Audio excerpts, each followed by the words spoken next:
শীতের সিজন চলে আসছে। এখন সব কম্বল বাহিরে দোকানে এগুলা ধুইতে নিয়ে আসছি ইতালিতে। কারণ বাসায় যেটা আছে সেটা অনেক ছোট, যদিও সিঙ্গেল দেওয়া যায় কিন্তু সেটা শুকানো অনেক কঠিন, যার কারণে আমরা এটা দোকানে নিয়ে আসি। প্রত্যেক বছরেই একবার করে ধুইতে হয়। ওইদিকে ধোয়া শেষ হয়ে গেছে, এখন শুকাইতে দিছি এখানে।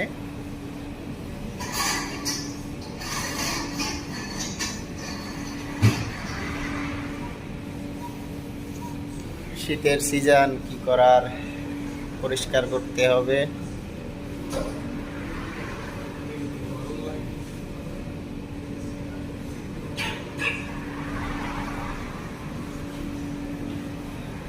বিশাল, এখানে অনেকগুলো